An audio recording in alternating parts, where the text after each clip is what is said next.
Here is Byron Donalds going to a town hall in Lee County, Florida. This is a very red district. But what's also fascinating about this is that according to Nikki Fried, she's the chairwoman of the Florida Dems, 700 people in this auditorium, or at least there was room for 700 people. To be eligible to get into this room, you had to be a resident of the district. You could only sign up a certain amount of people per family. So you basically have a pre-screened audience. Again, deep red district, no outside the district people in there. And apparently Byron Donalds was not anticipating that his voters are a little angry with him.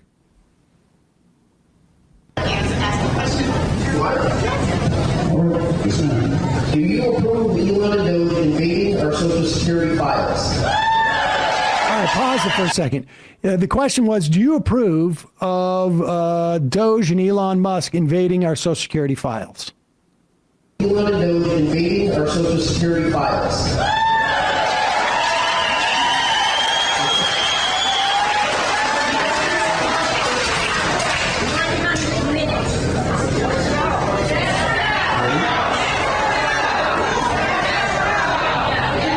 Elon Musk and Doge have been authorized by the President of the United States.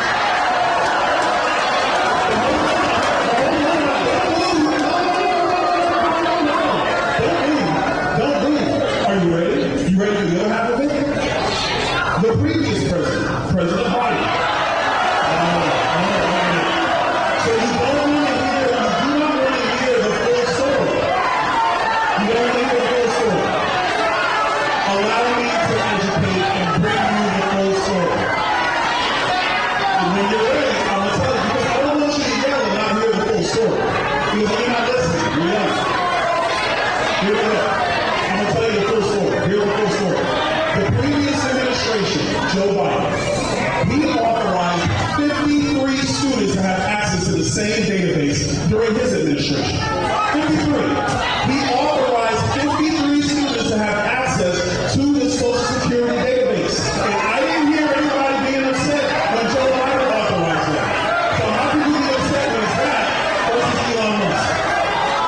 That is not true. Again, if you're going to have a conversation about policy, then answer the question. Chance takes time to answer the question. Donald Trump authorized Elon Musk to have access. I agree with that. Do you know who else agrees with it? Joe Biden. Because Joe Biden gave similar access to 53 students during his administration. Do you want, this is my question for the audience. Do you want to yell or do you want to hear? Oh, Because if you sounds like they want to yell. Yeah, I think they've already answered that question. I can't find any reference to students getting access to the Social Security database, but just generically speaking, a program that allows students to go in and do analysis of the Social Security database seems to be a vastly different cohort than people coming in who are slashing government agencies, attacking government agencies, and also looking to set up some type of payment system, and also misreading the Social Security database information that leads them to believe that there's a ton of 150-year-olds on the rolls and dead people who are not dead, who were cut off from Social Security. Yeah, perhaps the bureaucrats or whoever Biden empowered, people react slightly different than the richest man in the world who has just conflicts of interest in every possible direction. And what's also interesting to me is that, like, you know, where were the complaints that people were getting cut off from Social Security when this was happening? Right. Maybe because it wasn't. One more. Scary Mountain Wizard, what's he saying? I'm having a hard time hearing what he's saying. What's he saying? He's saying that, that Doge was authorized by Donald Trump, and Joe Biden allowed students to look at the database. Go ahead. Information. I told you, I'm going to be factual. But you can yell. I'm going to be factual. The truth is, Joe Biden gave similar access to the same database during his administration to students. So it's okay then, but it's not okay now.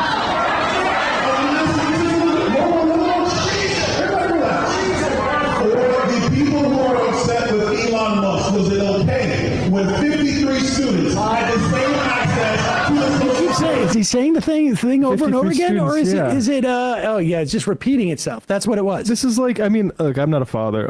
This is like when I was a kid, and I'm like, hey, James gets to stay up till 10:30. What's the deal with me having a 10 o'clock bedtime? Like, why is it good for him? If this is your defense, in a blood red district, right, with a screened audience. Calling from a 308 area code. Who's this? Where are you calling from? Hey, it is Kowalski from Nebraska. Kowalski from Nebraska. Are you upset that I was calling for tilling? I was just using tilling as an example, and I know you're not supposed to really till your garden. Oh no, you guys, you have your own practices in the Northeast. Look, I'll never tell you what to do. You know. My dad had me tilling the garden when I was a kid, and but then I've learned from Instagram that you probably should just let the soil. You shouldn't mess with the soil that much. Maybe add a little bit of nutrients. It depends. It just depends on your practices. Like, for instance, on our soil, we have to do some form of tillage every 5 years, or all the phosphorus accumulates in the top 3 inches, and the roots don't acquire it as easily. So, I mean, it just depends on what you're doing. Okay. Nobody has all the answers. Matt, what's that? I'm getting that snappy thing. There's some kind of interference with the phone audio cable. I'm going to look and see if there's a power something overlaying it. Go ahead. I'm sorry. We got a little bit of technical issues, but go ahead, Kowalski. Well, I thought I'd give a farm report since planting season's underway, and what better place to start than with the South American harvest. Pretty much is concluded. Brazil, I believe, has produced the largest soybean crop in history, which, hats off to them. All in all, South America has produced a bit more than I believe their historic averages collectively. However, with us going into La Nina, we do expect it to fall next year.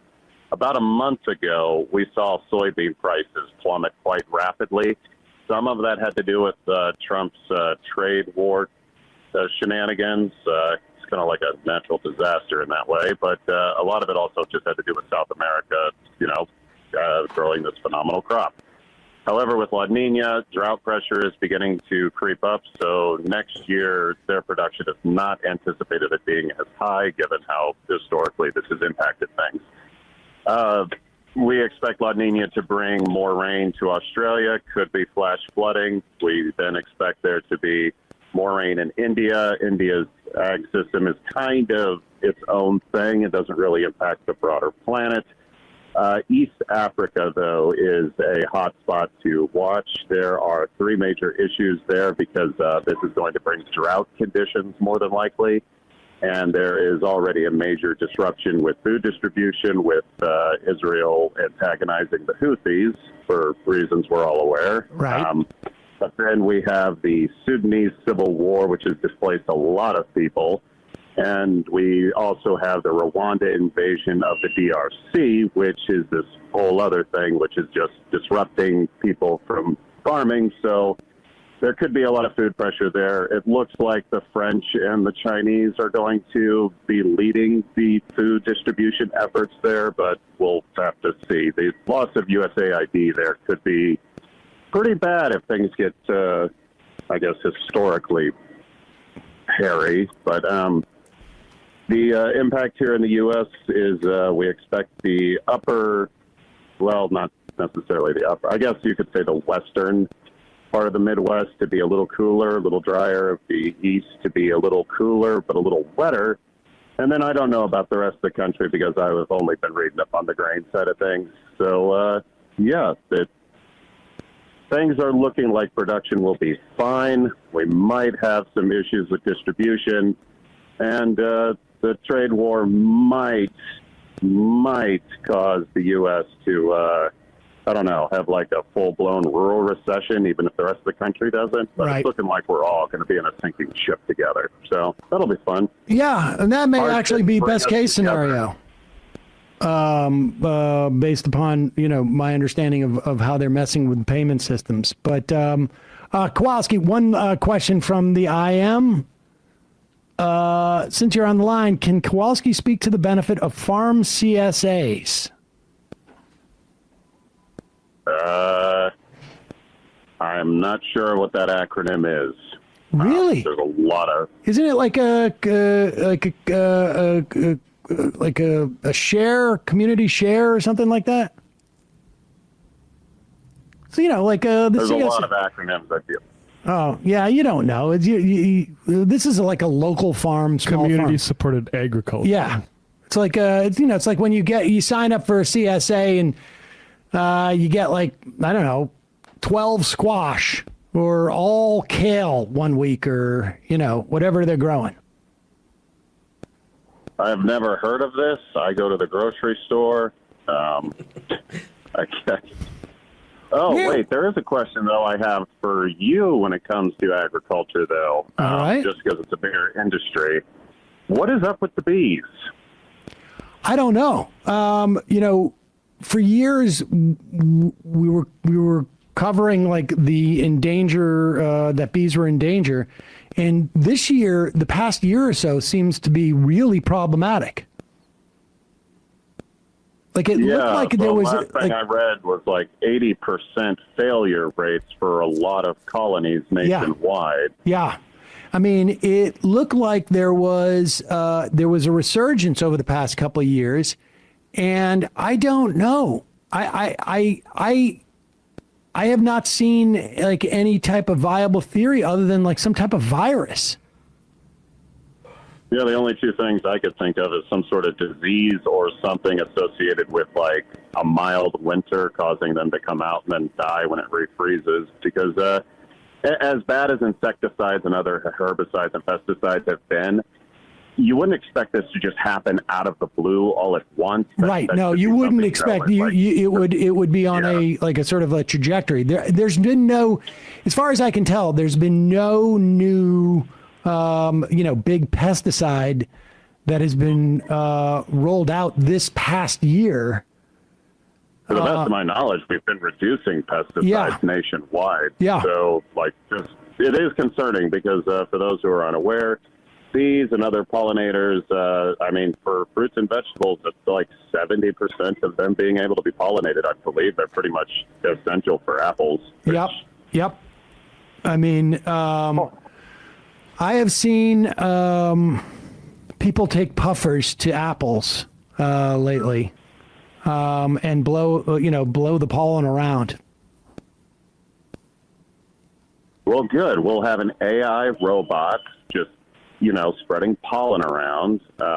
It'll be a proprietary thing where we'll have to pay now to get pollination so we can have fruits. Late-stage capitalism, folks. Hats off. We did it. We have literally destroyed God. Yep. Kowalski, appreciate Well, on that the call. happy note, I hope you have a good one. Hey, folks, don't forget to hit the subscribe button and check out our daily show. We do it every day at 12 p.m. Eastern for about 2.5 hours. We even take phone calls. You should check that out.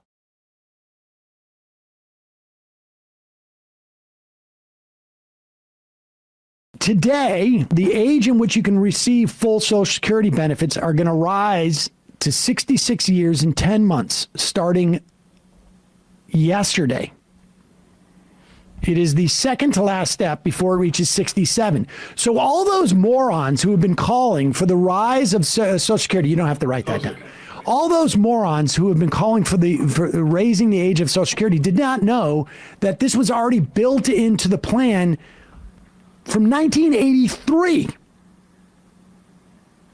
there was a deal that was made at that time under a commission that was headed by Alan Greenspan during the Reagan years to gradually raise the age of retirement. So for people my age, if you were born in 1960 or later, your full retirement age is at 67. If you were born in 1959 after January 1st, you got 66 years and 10 months. But here's the real issue. You're going to hear they're going to start to come for Social Security. They're going to start saying, like, we can raise the retirement age because people live longer. The fact of the matter is people in the top 50 percentile of wealth and income live longer, but not in the bottom 50 percentile. Not by much, a year or two, certainly not much more than 1960, not than being 67 years old. Then you're going to hear, well, when Social Security was first started, we had 4 workers for every 1 person in retirement, and now we have 2. And that is true, except for those 2 workers are far more productive. The real issue that they are not telling you is because of wealth disparity. Some people at the upper end of the spectrum are hoarding so much money that their wages are not touched by the Social Security tax. I'm going to give you an example. If you make $30,000, so just put 30K, you don't have to write make, just put 30K,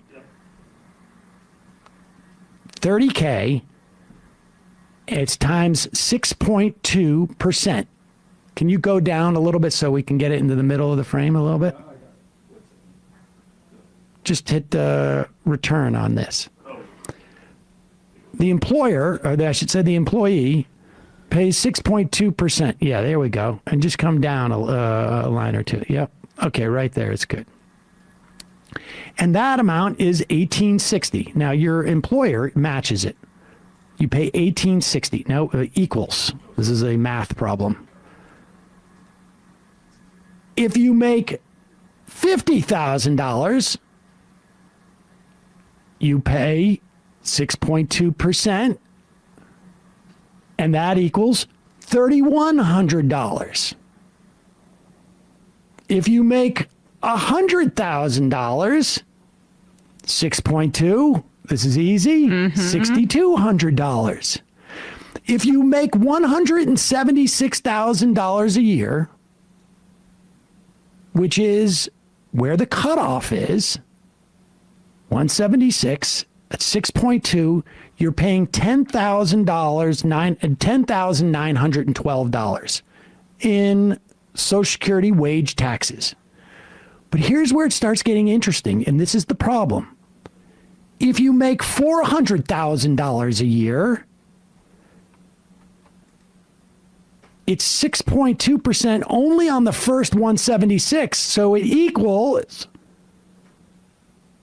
$10,912. Might want to implement copy paste the times 6.2 to the, right? Make it a little easier for you, Bradley. Yeah.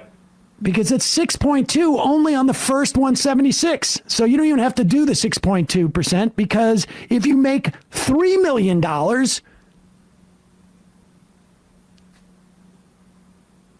you don't put the 6.2% anymore because it only applies. Guess how much tax you pay? Wage taxes. Again, it's $10,912. So just put equals $10,912. If you make $100 million a year, and I'm just assuming this is as a wage, you pay $10,912. So the point is that our system caps it at 176. And if that 6.2% was applied to 400,000, it turns out that if you make 400,000, your actual wage tax is 2.7%. If you make $3 million, your actual wage tax is 0.37%. If you make 100 million, it's 0.01%. The problem is that we need to raise the cap on Social Security. Yep. That's the only problem. That so many people are making 400,000 or 3 million or 100 million that we are not touching the same amount of wages that we were in 1983. In 1983, it was 91% of wages made were subject to the Social Security tax, and now it's like 85%. So you need to eliminate the cap on taxable income, right? Or raise it at the very least. You could eliminate it altogether. Eliminate it altogether. The Biden administration was floating a donut hole, which would mean that frankly, this is kind of the constituency that the Democrats have overcultivated, the like highly educated upper middle class thing.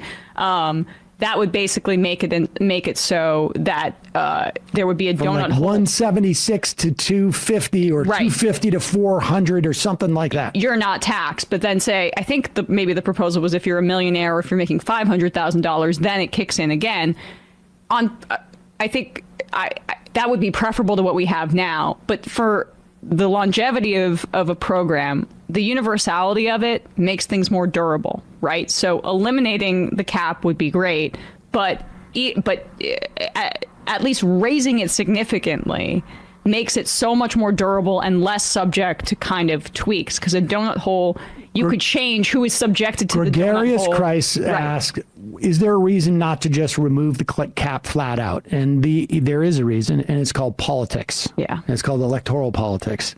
Because there's a lot more people between 250,000 and 400 or wherever, 200,000 and 400 or 176 and 400. That's why Biden was like, if you made less than 400,000, we're not going to raise your taxes. Don't worry, yeah. That is their theory, where they will not lose the amount of votes that they need to make this, continue to make this a universally beloved program. Regardless, this is the issue. It's not how many workers per retirees. If it was, you could just solve that with immigration. It's not the longevity of people. No. This is the issue. The issue is we do not, because so many people have such concentrated wealth, that wealth is on the other side of the cap that we have on Social Security. Right. And there's a reason you don't hear about that very topic much, right? It's not, you'll hear it sometimes from the Democrats, but from the Republicans, they will make it about immigration. They will make it about worker productivity. And then they'll make it about, this is why we have to justify austerity, because it's not working. We've got to make changes. And those changes will just exacerbate the problem. But that's what we call the myth of right-wing populism, because that's not a thing.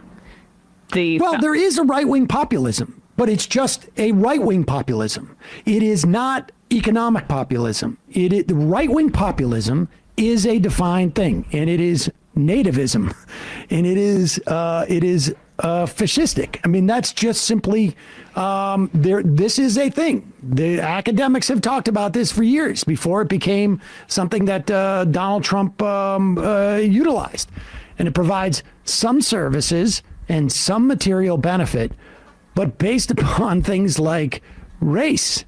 And in Viktor Orban's Hungary, benefits based on your heterosexuality, right? Like they'll have benefits for certain families, but only if they fit into a specific mode of what a family looks like. And say if your wife doesn't work and is more in the home, a traditional family, that's their vision. It's interesting that like right-wing populism and I'd say like maybe Frantz Fanon critique of nationalistic movements not having a class analysis are kind of the same issue, because nationalism, you have sort of nationalistic revolutions that or anti-colonial revolutions get the colonial power out of it, but then just replace with another bourgeoisie of, that looks more like them. I'm not trying to say that it's not a movement, but I am trying to say that there's a fallacy inherent in the word populism that they're trying to deploy, because it's not for any. Here is the thing. Yeah. When you say populism, you could be talking about fascism, or you could be talking about socialism. And so the word itself, deployed in that way, I am a populist, tells you nothing about that person until they define whether they are a right-wing populist or a left-wing populist. Because you might as well just say, I am a human on some level. You can be good, you can be bad. Right. You can be tall, you can be short. It doesn't, it is a baby-brained. The only people who really utilize the term populist, and it imports all that it needs to import, are folks like neoliberals or elites. Yeah. Those are the people who see value in that term because it allows them to get rid of a wide swath of people. But if you are talking about your own populism, to say I'm a populist tells the listener nothing about what you believe in, because you do not want to get in bed with those right-wing populists if you are an economic populist or a left-wing populist, because it doesn't end up very good. Because the economic stuff that they talk about, my overall point is it's a lie. Like, J.D. Vance can talk about the child tax credit all he wants. He didn't show up to the vote. J.D. Vance can talk about how much he likes Lena Khan all he wants. Doesn't matter. She's still being ousted as FTC's chair. So they're lying about the economic elements. Hey, folks, don't forget to hit the subscribe button and check out our daily show. We do it every day at 12 p.m. Eastern for about 2.5 hours. We even take phone calls. You should check that out.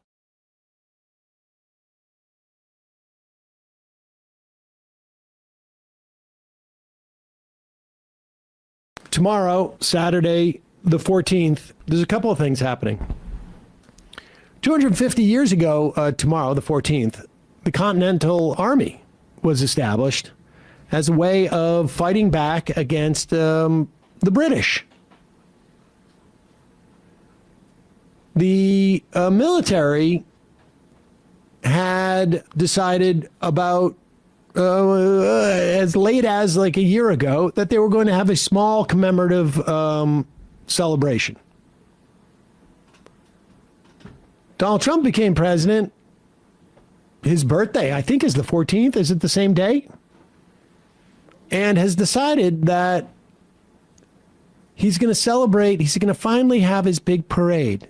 He wanted to do this in the last term. And basically, he was convinced by Esper and others that, like, the tanks are going to tear up Washington streets. Well, you've seen the footage of all the tanks that coming from Texas to Washington, D.C. And Donald Trump is intending to have a massive military parade tomorrow on Saturday to celebrate his birthday. This is clip number 6. Donald Trump announced this a couple of days ago and made it clear he doesn't want any protests there because it's his birthday. And there are protests planned for that day. You can go to nokings.org. But here is, let's first play this clip. Do we have it? Any message to adversaries as the Army kicks off 250-year birthday celebration? I just think it's amazing. We're going to have a fantastic June 14th parade, Flag Day. It's going to be an amazing day. We have tanks, we have planes, we have all sorts of things, and I think it's going to be great. We're going to celebrate our country for a change. You know, recently, as you know, with World War II, the victory of World War II, I called up France, and they were celebrating the victory. Well, we helped them a lot, as you know. I don't have to get into that. But I called up other countries. They're all celebrating the victory. To be clear, we're the only... There's a good reason why you might celebrate a victory when you're in France, because they were occupied. They were literally occupied. They were, in Britain, they were bombed repeatedly. Europe, the entire population lived the war. Whole city's just destroyed. So the implications of it may be a little bit different. And of course, this is celebrating the Continental Army from 250 years ago. I don't know why he's bringing up World War II. The British are coming. They get big parades. Good. Get into that. But I called up other countries. They're all celebrating the victory. We're the only country that didn't celebrate the victory. And we're the one that won the war. Okay, if it wasn't for us, that war, you would be speaking German right now, okay? We won the war. Or Russian. And you might be speaking Japanese, too. I mean, you might be speaking a combination of both. We won the war, and we're the only country that didn't celebrate it. And we're going to be celebrating big on Saturday. We're going to have a lot of, and if there's any protest that wants to come out, they will be met with very big force. By the way, for those people that want to protest, they're going to be met with very big force. And I haven't even heard about a protest, but, you know, this is people that hate our country, but they will be met with very heavy force. I haven't even heard about this NoKings.org protest that's happening all around the country. I haven't even heard about it. I'm worried about some I never even heard about before. It's just his birthday thing, and he doesn't want it ruined. Go out and protest, meet people, develop networks. And embarrass Donald Trump. Meanwhile, somebody at a press conference with what's-her-face, Caroline Leavitt, asks a question like, hey, is this a little problematic? Like, why are you already planning to meet with big force protesters? Like, people protest. People protest. People protested at, like, the Bush inauguration parade. That's what was one of the. In fact, one of the big deals about the Continental Army was they were fighting ultimately for a constitution in this country, which allows freedom of speech Against despotism. and says there's no king. Here's how that question was answered. And then on the domestic side, you were just asked about the First Amendment rights issues. In the president's comments yesterday, though, he just said protesters would be strongly dealt with. In your list before, you referred to insurrectionists, rioters, and protesters together. Obviously, they're quite different from your earlier answer. I'm struck by the fact that the president has not at any point said the most important thing here is to protect the First Amendment rights of peaceful protesters. So I'm wondering, where in his hierarchy of interests does he place that? Is the First Amendment protection the most important?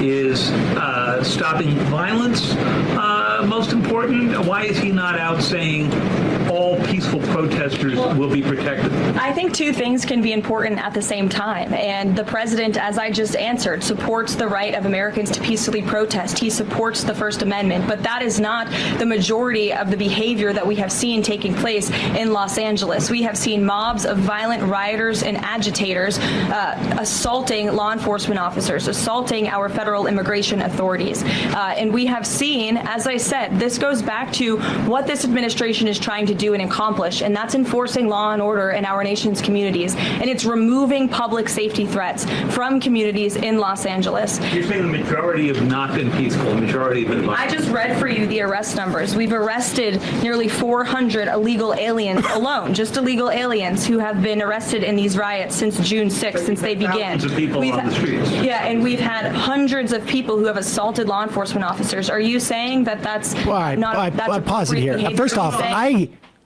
seriously doubt there was 400 undocumented immigrants arrested in these protests. But here's the clip that I thought we were going to play here too. This is how Leavitt responded to a reporter following up on that initially. It's interesting. I noticed the way that she responds to one question versus the other. The president warned that any protests on Saturday would be met with force. Can you clarify what kind of protest President Trump does support or find acceptable? President president absolutely supports peaceful protests. He supports the First Amendment. He supports the right of Americans to make their voices heard. He does not support violence of any kind. He does not support assaulting law enforcement officers who are simply trying to do their job. It's very clear for the president what he supports and what he does not. Unfortunately for Democrats, that line has not been made clear, and they've allowed this unrest and this violence to continue, and the president has had to step in. So if there were peaceful protests on Saturday for the military parade, President Trump would allow that? Of course the president supports peaceful protests. What a stupid question. Maybe it was a function of him saying if there's protests. I mean, this is all part of a whole. This is all part of a whole, folks. It's lying for a reason. It's not just lying because the truth is something they don't care about. They're grasping power. And I'll tell you, here's the thing, is that if, going back to that guy who's the roofer in Key West, if he didn't know, if, Latinas for Trump didn't know that Donald Trump was actually going to deport and break up families and make it impossible for people to even follow the rules. When she goes out there and says, of course, it is an example of how them lying actually helps. Cement the coalition? Cement their coalition. Yeah. Because remember, that's a perfect example of how their lies have worked in the past. Had they come out and said, we're going to deport everybody and anybody, not just criminals, and had they come out and said that more explicitly and made that the only thing they said, you may not have people who are surprised at what Trump is doing. So, she can be there and lie, and we know, wait a second, he's already said something. It's not a stupid question. But it helps cement their constituency. So, I don't know. We're getting into, red alert territory if we weren't already there. It is, well, let me put it this way. We've been there for immigrants in this country. We've been there for trans people and other marginalized people. And now it's just sort of seeping out. Pay attention. Tell people to pay attention. Hey, folks, don't forget to hit the subscribe button and check out our daily show. We do it every day at 12 p.m. Eastern for about 2.5 hours. We even take phone calls. You should check that out.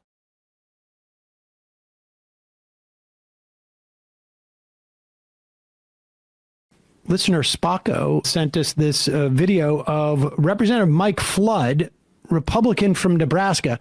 Now, Nebraska is one of those places where, there was a fairly tight Senate race. And Osborne way overperformed, especially as an independent candidate. And there is burgeoning dissent there. I don't know if Mike Flood is in any jeopardy, but it's not like Nebraska is is its own country. It's indicative of a lot of problems that the Republicans are going to have around the country. Here's Mike Flood being asked by his constituents to justify different aspects of this reconciliation bill, which is going to ultimately kick anywhere from 8 to 14 million people off of Medicaid. It's going to cut $500 billion out of Medicare because of the sequestration as a function of this bill's not being remotely balanced. It is also going to kick millions off of SNAP. And we will talk about the specifics, or let's let Mike Flood talk about the specifics after he looks through his notes on the bill he voted for. Didn't agree, but we would have gotten so much done if I could do that 5 times a day in people's living rooms. I only share that because this is what I do right now because it's what I know how to do. But I got to figure out a way to put my arms around those people that I think just want those answers. I know. Okay, next question. Next question is, I'm concerned about the SNAP benefits being cut and the age of depending being lowered from 11 to 7. Children should not be punished for being born into poverty. Okay, pause it right there. I want to explain what that question is. The age cutoff that this questioner is asking about, this is just a constituent of Mike Flood's. The bill is going to expand a restriction as to who is not eligible for SNAP funds. And right now, current SNAP rules, most non-elderly, non-disabled adults without children in their homes cannot receive benefits for more than 3 months out of every 3 years unless they document that they're working at least 20 hours per week or prove they qualify for an exemption. Now, they're going to expand who this applies to. Up now, it applies to people up to the age of 55. If you're over age 55, you are eligible to get SNAP benefits without documenting that you're working at least 20 hours per week or that you're disabled, you have some other exemption. The other exemption to this rule was if you are a parent and you have a child under the age of 11. Well, they're dropping that down to a child under the age of 6. So if you are 7, you are 8, you are 9, you are 10, and your parent, for whatever reason, is not working, you go hungry. You go hungry. Here is, so that's just the question. And he's being asked, why did you change this? Why do you have to work until you're 64 as opposed to 56 to be eligible for SNAP benefits? Remember, as you get older, it's tougher to work. It's tougher to find work if you've lost work. There's wear and tear on your body. You may have a disability that doesn't actually reach the threshold of Social Security disability, but it's going to inhibit your ability to work. And then, of course, if you're 7 or 8 or 9 or 10, you don't really have control over what your parents do.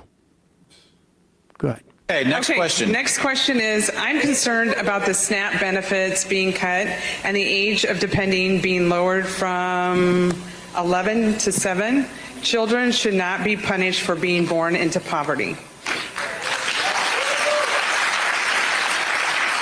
Oh, go through my notes. I know this. Okay. Okay. Pause it. Now, I just want to be clear also, as this guy looks for his notes on SNAP.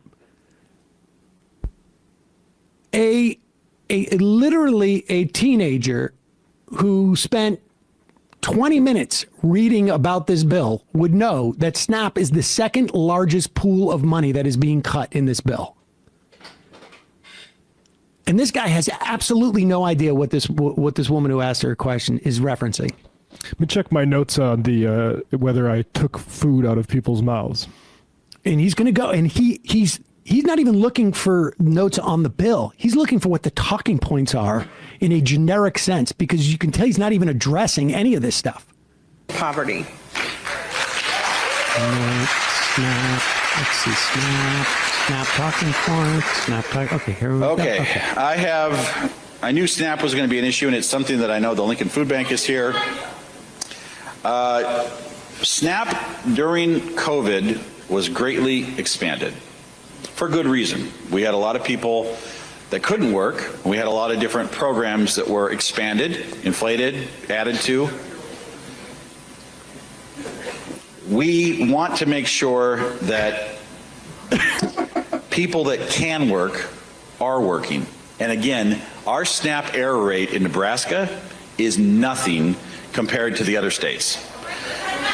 Which means that states like Nebraska, under this bill, if enacted in its current form, are going to get a benefit by running a quality program, where states that continue to have an unacceptable error rate are going to see a continued reduction in funding. I think when the dust settles on the SNAP program, Nebraska will benefit from having a very well-run program. Now, the proof will be in the pudding, and I'm sure I will understand everything that's happening. I saw my friends from the Lincoln Food Bank. Okay, pause. I just want to be clear what this guy's answer was as to why you changed the restrictions on who is eligible for this. We have a low error rate here. In other words, everybody who's on SNAP right now is, not everybody, but whatever it is, the vast, overwhelming majority of people on SNAP in Nebraska qualify.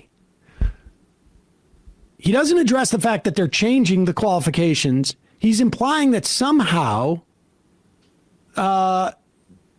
Nebraska is going to benefit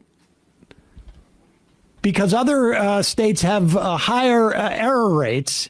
And then he's going to see, we got to see how it comes out. The proof will be in the pudding is if this starves kids or not. And then, you know, we're not going to go back in and do anything about it, but we'll know. We're going to benefit so much that it doesn't matter that we just cut the benefit for, or lowered the age from 11 to 7. Yeah, it doesn't matter.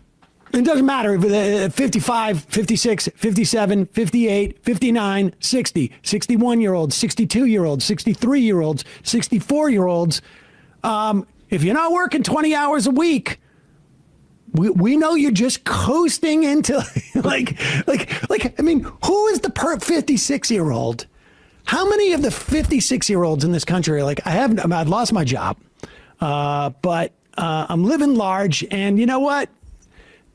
For those 3 months out of the year or 4 months out of the year that my income is below a certain threshold, I'm going to be able to get $200 a month for food. Maybe. I mean, he's saying there's very little fraud in the system right now as it stands. Was it fraud by like 9-year-olds? And his only response is, well, we got to see how it works out. Go ahead. Having a very well-run program. Now, the proof will be in the pudding, and I'm sure I will understand everything that's happening. I saw my friends from the Lincoln Food Bank. They have some concerns as they came in here. Sorry, I just want to get that one more time. The proof will be in the pudding, and I'm sure I'll understand everything that's happening. We got to get that a drop. Yeah. I'm sure I'll understand everything that's happening after it happens. Settles on the SNAP program, Nebraska will benefit from having a very well-run program. Now, the proof will be in the pudding, and I'm sure I will understand everything that's happening. I saw my friends from the Lincoln Food Bank. They have some concerns as they came in here tonight. I'm going to be finding out how this affects them because they're obviously on the front lines of food, people that have food insecurity. I will have to take that up. Okay. Pause it. I will have to take it up. You voted for the bill already. You voted for the bill already. Your friends over at the Lincoln Food Bank have already said, hey, dude, this is going to screw us. Now, he's implying, well, maybe I'll fix it when it comes back from the Senate. Go ahead. Research, sir. Next question is... Okay, next question. Is please explain to all sides that Medicaid and Social Security are not being cut and explain why the left keep up that myth. Okay, pause it. So there's a myth that Social Security and Medicaid are going to be cut, according to this questioner. Now, this bill does not cut Social Security. This bill cuts Medicaid. By any estimation, by anybody, by $900 billion. Now, in the final end, it may not, maybe it'll be a little bit less. But it cuts Medicaid in that amount. Now, Mike Johnson even agrees it cuts that, but he says it's all fraud and abuse. It's all Doge. It also cuts Medicare because it will be eligible for sequestration, cuts across the board. Watch how he addresses the cuts to Medicaid in this bill. And I will give you a spoiler alert. He talks about anything but. And explain why the left keep up that myth. Well, honestly, this is one of the concerns, the Social Security concern of the 8 women that I met with at the end of Columbus. Their chief concern was that the Social Security benefits were being cut. And the reality is, the Congressional Budget Act of 1974 specifically prohibits Congress from having anything to do to modify, change, reduce any benefit related to Social Security. So of all the concerns that some of you may have, your Social Security benefits being reduced are not one of them. However, you should know that in 2032, 2033, our Social Security Trust Fund will not be fully funded anymore. And and there will be decisions to be made, which I hear people coming up with ideas. I think when you look at the Medicaid changes that we made, we did a very good job to avoid making Medicaid changes that affect patient care. And that is something that we will ultimately find out as we go forward. We hear more about it in the Senate. I'll have an opportunity to vote on it again. There you go. There it is. There's your Medicaid answer. It's not going to change patient care at all, except for it's going to have a lot less patients because millions upon millions of people are going to be booted off of Medicaid. And if a hospital is closed, can they provide worse patient care? I don't think so. I don't think they're providing any. So it's not going to change patient care. It's just going to be fewer patients and fewer places for them to get care. That's it.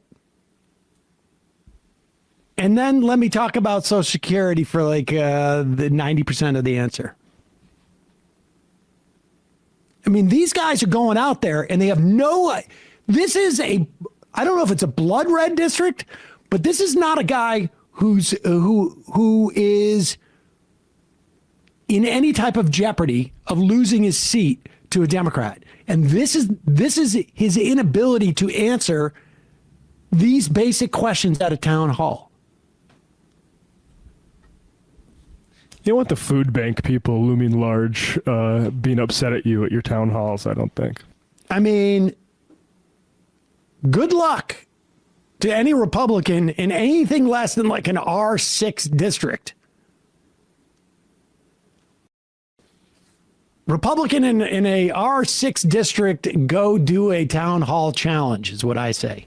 Hey, folks, don't forget to hit the subscribe button and check out our daily show. We do it every day at 12 p.m. Eastern for about 2.5 hours. We even take phone calls. You should check that out.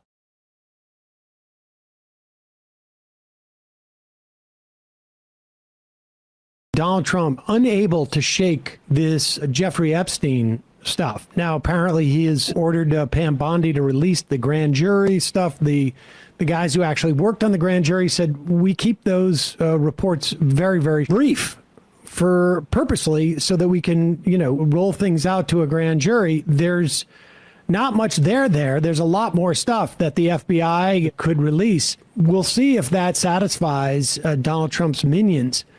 But the one thing that Donald Trump always does, and we were wondering why he hadn't done it, was how can he go about demonizing people of color in this country in some fashion? Black people, Native Americans, that's his go-to.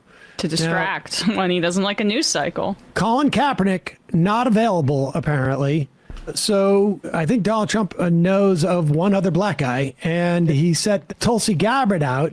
You remember, Donald Trump is very mad at Tulsi Gabbard for telling Americans that Iran is not anywhere close to developing a nuclear weapon. And so how does she get herself back into good graces? Well, she basically fabricates a scandal. It's fascinating. And I understand that there is more, perhaps, that you are going to come out with next week. And I was told that that's why they raided Mar-a-Lago, that they wanted to find the Trump-Russia documents that indicated there was absolutely no collusion and that there was no evidence to even start such an investigation. But Trump didn't have it there in Mar-a-Lago, but that's why they raided his house in 2022. Is that correct? I don't have the details on the specifics of the Mar-a-Lago raid itself. Those are within the possession of the FBI. Pause it. So I just want to make it clear what that response means. I didn't get the memo. I was supposed to lie about that. Are you looking at this week's script or next week's script? Because that's not the memo I got about that. Now, let's be clear. She released information last week that said there was no evidence that Russia had the ability to change the outcome of the election via our voting machines.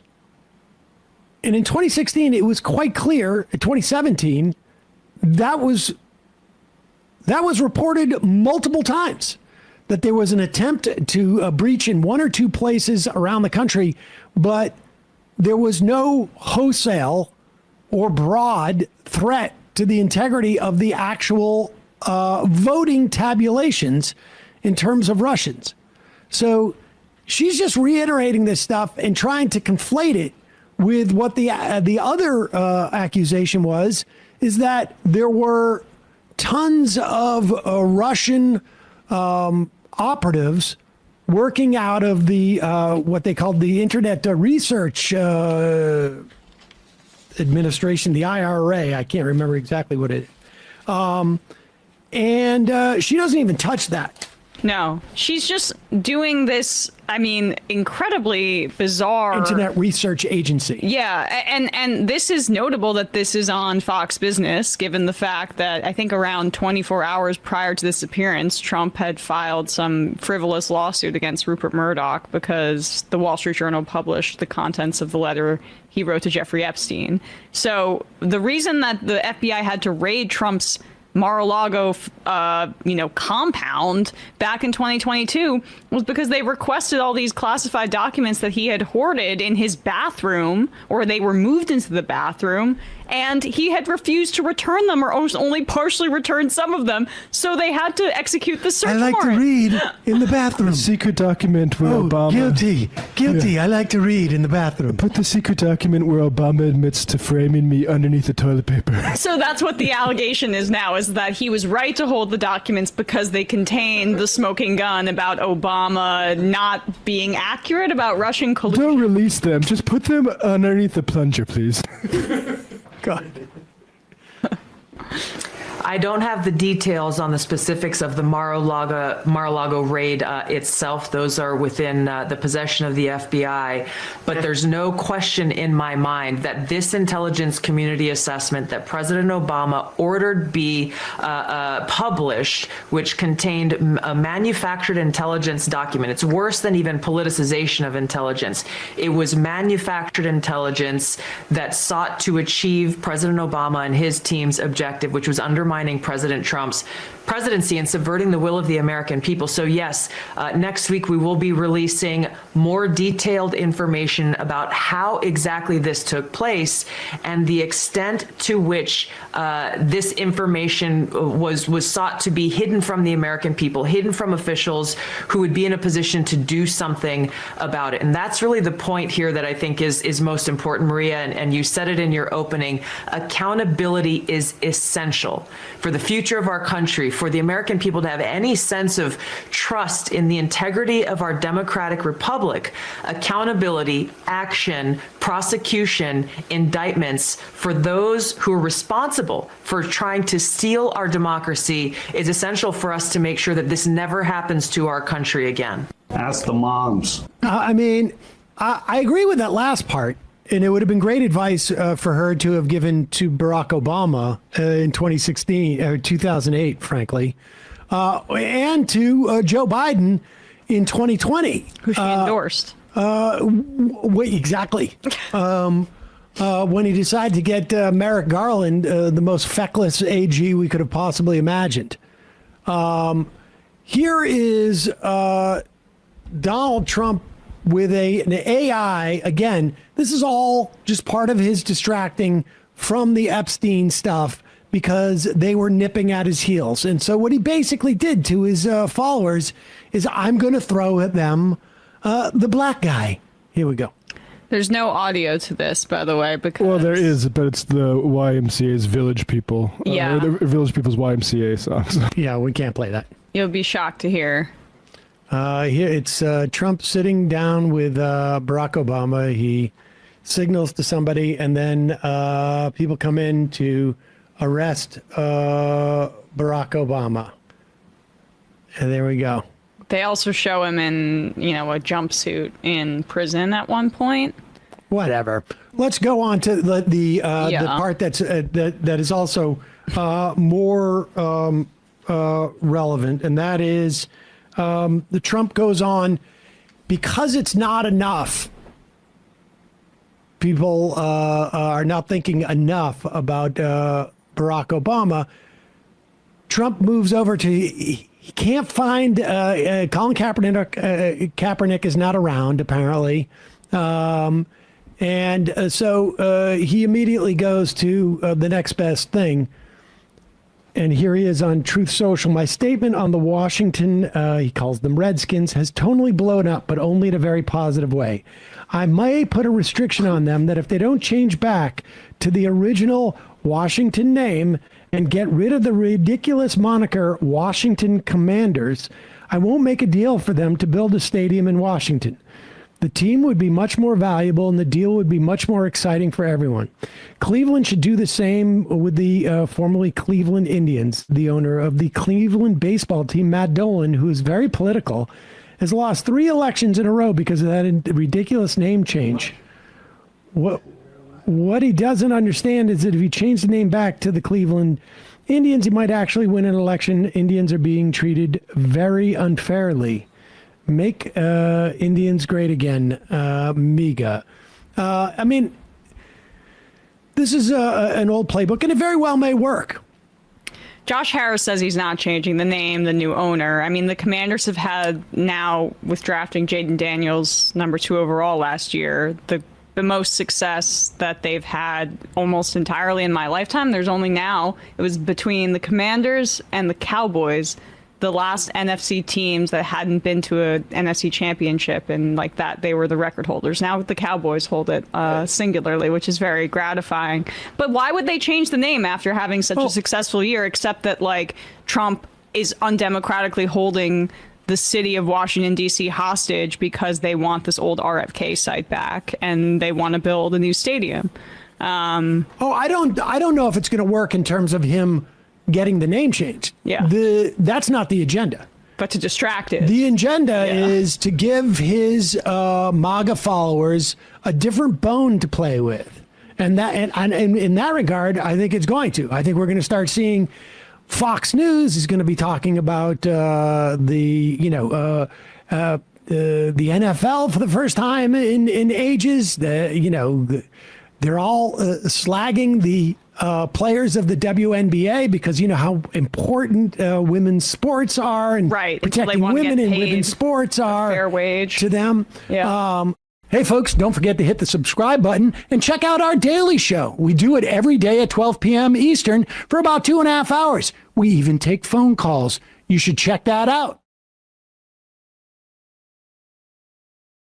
The immigration stuff obviously is heating up because it was reported, I guess, last week that Stephen Miller and Kristi Noem demanded of ICE leadership that it hit their target of 3,000 immigrant detainments per day, I think it was.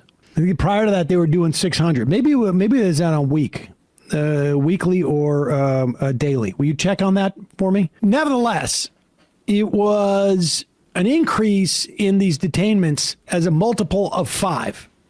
And so immigration is going and rounding up people. Seen footage, and we'll play some of this of them in San Diego, of them in Massachusetts seems to be one of the states that they're really hitting hard. I think they're trying really to emphasize blue states. And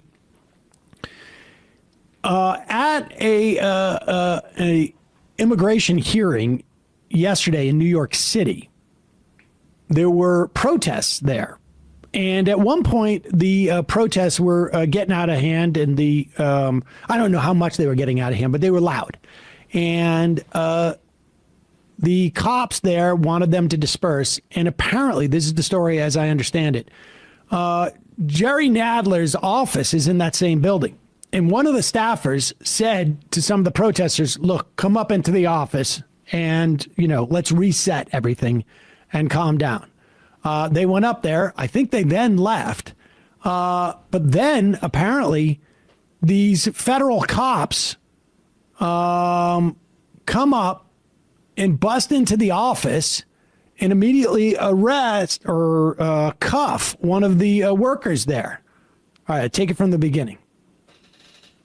No, she did not. That is not what happened. Listen back. That is not what happened. Okay? What? Hold on a second. You have your contact information, right? No, I'm going to give you time to speak to you. Hey, That's what I'm going to speak to do. you. We got you. We got you. You're okay. I don't have to. You're okay. You're okay. You're going to be okay. I'm a federal officer. We're here checking on something. We have the right to check. I'm giving you. I'm not resisting. Stop resisting. You harboring rioters in the office. So there's not a problem. Let's walk inside. Let's walk in. For what? Let me see what's in here. Let's go. Come on. Can you stay? Hold it there. So he's claiming that they're harboring rioters in the office. None of that. First off, there was no riot there by anybody's account. Second off, the idea of like harboring rioters, is that a charge? Oh, don't need a warrant anymore. Guess you can throw the Constitution away. This is coming on the heels of a congresswoman in New Jersey being arrested by ICE for a protest at a detainment facility. Democrats didn't do anything in the wake of that. But here you have federal cops coming into a congressman's office and cuffing an aide. Incidentally, we don't know her name. They didn't arrest her, apparently. This was all just about intimidation. And you look at what's going on with Harvard. This is not a defense of Harvard. But the reason why they're going after Harvard, they're doing it because Harvard is the biggest university or the most prominent university, supposedly one of the most powerful universities in the country. If they can bring Harvard to heel, they anticipate all the universities are going to come to heel. That's the way they create their authoritarian dominance. They find the biggest, this is literally like biology, right? I mean, prison. Right. Yeah, it's prison. It's the way that apes act. Like you find the biggest one, you go and you punch them in the face, and then all of a sudden you're in charge of everything. By going after lawmakers and intimidating them this way, this is an attempt by the Trump administration to intimidate. And so what you need to see are Democratic leaders step up and start throwing around their weight. What can they do? All they can do is to talk tough. Sunlight. All they can do is sunlight. Well, sunlight, but they can also say there can be threats. Anybody involved in this is going to be held to account. Unless you think this is going to be the government in office for the next 25 years, anybody involved in this is going to be held to account, where we're taking your name down and you're going to be investigated. And we don't care who it is, you're going to be held to account. Subpoenas and whatnot. You better hope the Democrats don't take the House in 2026. And because your ass is going to be on line, because you've got to throw this intimidation back. Instead, what I give you, ladies and gentlemen, is Hakeem Jeffries, the Democratic leader in Congress, probably the number 2 most powerful Democrat in the country. And to your point, after Chuck Schumer. Yes, and I just want to note that this Nadler is the judiciary ranking member for the Democrats, so they were targeting also a big fish and going after his staffer too. Congressman Jerry Nadler said that DHS agents entered his congressional office on Wednesday without a warrant and handcuffed a member of his staff. This, of course, comes after the Trump Justice Department charged Democratic Congresswoman LaMonica McIver with obstructing ICE agents after an altercation at a facility in Newark, New Jersey. Now, I know you previously warned that the administration charging members of Congress was a, quote, red line. What are you doing now that the red line you talked about has apparently been crossed? Well, let me make clear that the House is a separate and co-equal branch of government, the Congress. We don't work for Donald Trump. We don't work for the administration. We don't work for Elon Musk.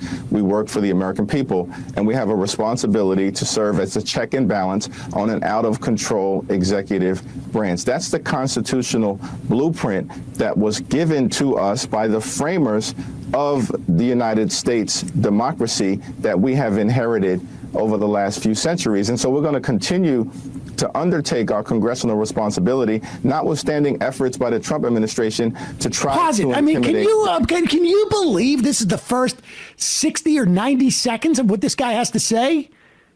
He's basically saying, like, he might as well say, like, let me make one thing clear. We're on television now. Television is a technology that allows for images to be beamed into, like, we know this.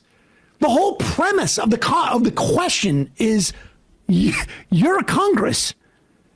What are you going to do about it? And he's just like, well, let me reiterate what we all know here, as opposed to address your question. It sounds like he doesn't want to address the topic at all, right? He's talking around it because I don't know if he's gotten like the memo on what the polling says about this particular amount of attention. We'll get to the polling. Yeah. Go ahead. Trump administration to try to intimidate Democrats. It's unfortunate that our Republican colleagues continue to be nothing more than rubber stamps for Trump's reckless and extreme agenda. And the American people, I think, will ultimately reject that next year when we will take back control of the House of Representatives. In the meantime, in terms of how we will respond to what Trump and the administration has endeavored to do, we will make that decision in a time, place, and manner of our choosing, but the response will be continuous and it will meet the moment that is required. What exactly does that mean? Have you not decided how to respond? We've publicly responded in a variety of different ways. We haven't let our foot off the gas pedal in terms of additional things that may take place with respect to our congressional oversight authority and capacity. We will respond in a time, place, and manner of our choosing if this continues to happen. Okay, this is what I don't understand. Keep that image up. Because behind him, it says State of the Union, which is the name of the TV show he's on.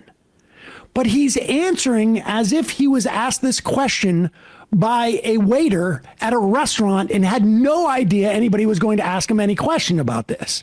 Like, I can't imagine a worse response to this. Even if you were the weakest, lamest, like you had nothing to offer, you can't come up with a better non-answer than this? This is just absolute garbage. Who in the world is this answer for? I mean, he said, like, we've responded in a variety of ways. What is that?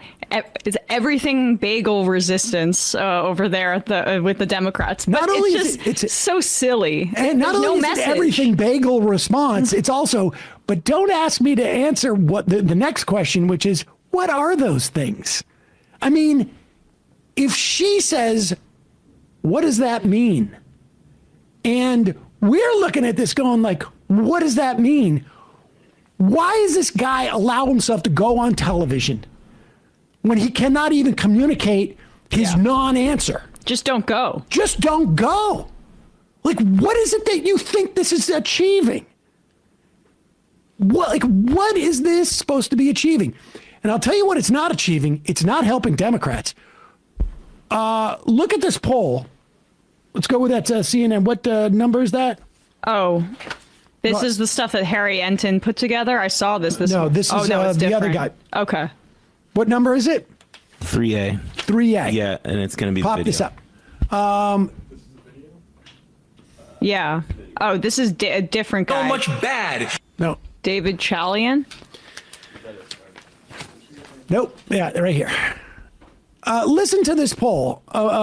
Here's Mano Raju, and I don't know what the name of the guy is. David Chalian. David Chalian. You'll see when what people think about Democrats' leadership.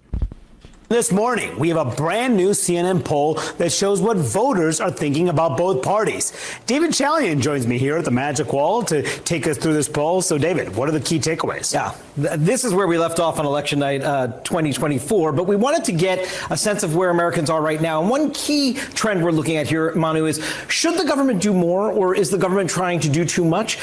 58% in our new poll of Americans now say the government should do more. That is a 30-year high that we have seen. So what's driving that? Why are so many fewer Americans saying that the government is trying to do too much? Well, as you might imagine, we're seeing that movement among Republicans who are in charge of all aspects of government right now. Look at this huge drop. From August of 23, 73% of Republicans said the government was doing too much. That was when Joe Biden was president. Now it's down to 57%. But we also see this decrease in those saying government's doing too much among independents as well. We also wanted to test where the country now, stood. I don't know what you can really garner from that. Obviously, Republicans now are more confident that if the government does stuff, they're going to be happy with it because it's run by Donald Trump and Republicans. And what they want, I mean, maybe they want more immigration detainments, but there's no indication of that in the polling. Who knows what it is exactly that they want? Probably lower prices, probably maybe more services. Who knows? But continue. But the overall number is interesting to me, that it was a 30-year high, 58% saying they want the government doing more, right? Which is why it's the exact wrong time to be making an argument on the Democratic side about how government's red tape is the real problem here, And not parliamentarian, billionaires. please save us. Yeah. With the parties on various issues, okay? Crime and policing is by far and away the Republicans' best advantage. R plus 13 now, R plus 14 a couple years ago. But look at the economy and immigration, two key Trump issues.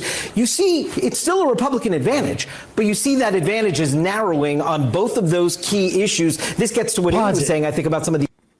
Now, on the economy, again, that echoes maybe they want prices to come down more. Maybe they want better pay. On immigration, maybe Republicans are seeing something different than I am. But the idea that we have Democrats going down to El Salvador, we got Democrats fighting to get people released from detention centers. We got Democrats arrested for detention, means that people aren't happy with what's going on with the immigration work of Republicans. They've lost 8 points on that. The anxiety people have about the economy over the tariffs that we were talking about. A dead tie on world affairs. Positive. It's a dead tie on world affairs, but it's a -6 from where it was in November, which they sort of blew through that. That was one of the biggest changes. But be that as it may, Democrats in education and climate change have gone up or stayed the same. It's gone down in abortion because they haven't done anything about it. And they're not in a position to do anything about it, but I think people are upset about that. Education, abortion, and climate change. We also took a look at some key attributes. This is how Americans sort of see the parties. Which party is better described as the party with strong leaders? Look at this. Wow. 16% of Americans say Democrats, 40% say that of the Republican. Keep that image up there. Chuck Schumer and Hakeem Jeffries must think this is to their advantage, because their whole strategy has been do nothing. We just watch Hakeem Jeffries. I mean, look, we know that those law firms who caved to Donald Trump are losing clients. Big story in the Washington Post, I think Wall Street Journal as well. Why is that the case? Why are law firms that cave to Donald Trump losing clients? Law firms that supposedly have ingratiated themselves with the administration. They're losing clients because the clients are saying, hey, if this law firm can't even protect itself from illegal activity, how are they going to protect me? Which is the exact same dynamic that voters are looking at if Hakeem Jeffries can't do anything about federal officers busting through their doors and detaining a staffer for Jerry Nadler. How are they going to do anything for me? We're going to ask something of Hakeem Jeffries and the Democrats, or from Chuck Schumer and the Democrats, and they're going to say, we will choose the time and the place and the situation when we will help you. And we will let you know when that happens. Party. Now, overall, no party's doing great. Lots of Americans say neither of these qualities apply to either party. But look at how much worse off the Democrats are. A party that gets things done. Only 19% of Americans say that about the Democrats. 36% say it about the Republicans. In fact, the only place that the Democrats are numerically ahead, party of the middle class, is basically a tie. Party of change. Republicans are up. Even when they're in power. Party of extremism. Isn't that crazy? Pelosi, Schumer, Hakeem Jeffries, they got what they want. They've been angling for that result for, my entire adult life. They have a 10%, Democrats have a 10% supposed advantage on the party of extremism, but it means nothing. It means nothing. Also, another good, I think this also indicates how both parties are quite unpopular at the end of the day. But the entire Democratic messaging since Trump has been in politics for 10 years has been to separate him from the brand of the Republican Party. Yep. So they could have spent 10 years hanging the unpopularity of the Republicans on the neck of a more charismatic figure for it. Instead, they did the opposite. And they tried to appeal to those Republican voters. Yeah. 34% say that of Democrats, 32% say that of Republicans. But this, I think, is the most fascinating. How do partisans talk about their own party? Right? So among Democrats and Democratic leaners, 32% say Democrats are the party with strong leaders. I mean, of their own kind, right? 82% of Republican leaders say that about the GOP.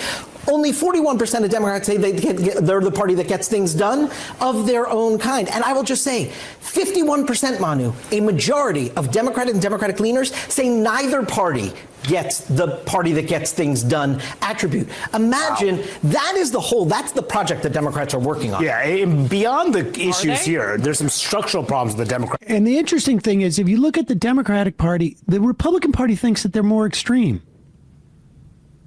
You pop that back, go back just a little bit. Look at that thing. 16% of Republicans perceive their own party as extreme. 9% of Democrats perceive themselves extreme. So the problem isn't that Democratic voters are viewing their party as being, too crazy. Too pro-trans, right? That's like what the argument was, is they went too woke. They see them not as the party of change, not as the party that gets things done, not of the party of strong leaders. That's Democrats, never mind Republicans' perception of Democrats that way. They are failing to convince their own party. Never mind failing to convince Republicans. But rest assured, they have a plan, which they will decide upon at a time and place of their own choosing. Yeah. We'll be waiting. AIPAC will make sure their incumbency is safe and that nothing changes. Project that Democrats are working on. Yeah, and beyond the issues here, there's some structural problems with the Democrats as well. There are. And again, this is where we ended up on election night in 2024. This is by county. Obviously, these were the results. But what I want to show you on this next map is we have this amazing opportunity. Donald Trump, a candidate 3 times in a row, to look at those 3 successive elections and take a look here among the shifts that we saw across the country. Everywhere you see red here is a place that Donald Trump improved his performance from 16 to 20 to 24. Now, he lost some of these counties. He didn't win all of them. But you see how much more red there is than blue. Places where, Clinton did better than Obama, Biden did better than Clinton, and Harris improved on that. Far fewer places in America than when Donald Trump increased his vote share over those 3 successive presidential elections, Mon. Yeah, there's a lot to... And I would add those places where you see a blue shift look a little bit less populated. I mean, at least in North Dakota, it is the 2 reservation areas.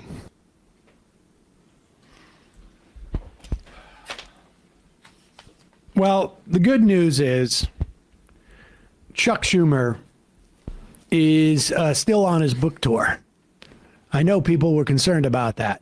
Oh, it's restarted. That's good. I was worried. People were concerned when you have a huge fight in the Senate right now that could be teed up on a bill that's going to cut 10 million people, 13 million people from Medicaid, millions from food assistance. It's going to cut all sorts of the green tax incentives. It's going to do all sorts of damage to the middle class. It's going to provide tax cuts for the wealthy. There's a host of other provisions in there that are problematic. But good news, Chuck Schumer is out there selling his book and suggesting that there's a problem on the left with anti-Semitism. That's what he's doing right now as the Senate minority leader. You know, on the left today, we see real anti-Semitism. Real anti-Semitism. The Jewish deli has a rock thrown through it because it's... Chuck Schumer! You care more about fake anti-Semitism crisis than the real Holocaust to the Palestinian people! Come on. There's a real Holocaust happening in Gaza! Free Palestine! Free Palestine!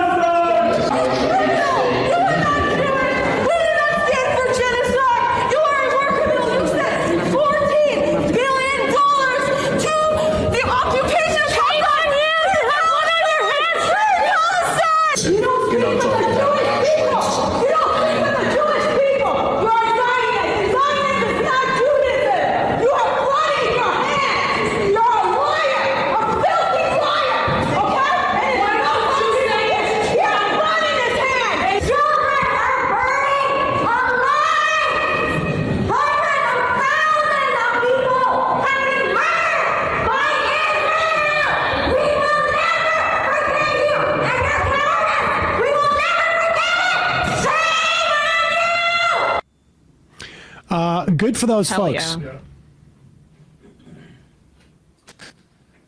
Chuck Schumer get off his book tour challenge. I mean, he said this is his primary job. To keep the Democratic Party pro-Israel. By hook or by crook, right? By enabling fascism, enabling the arrests of people for their free speech, or... by being Vichy Democrats. I mean, there is no doubt that Chuck Schumer and the other Democratic lawmakers, unfortunately a majority of them who are complicit in this genocide, have enabled this kind of fascism here at home by continuously backing this false notion that the anti-genocide protests are anti-Semitic and going on a book tour to reinforce this framing. The Democrats take Israel money. They're not a whole lot different than Dave Rubin had on Ambassador to Israel David Friedman on right after October 7th. And his main thing is you need to enforce your border security so this doesn't happen to you. They want us to have the same model that Israel does towards their neighbors. Just wall it up. Violence of anybody toward anybody that doesn't belong. And that's the world that they're creating right in front of our eyes. And Chuck Schumer and Hakeem Jeffries are happy, and they're frankly bought to go along with side it and not do any sort of real resistance toward it. It's simulated. Hey, folks, don't forget to hit the subscribe button and check out our daily show. We do it every day at 12 p.m. Eastern for about 2.5 hours. We even take phone calls. You should check that out.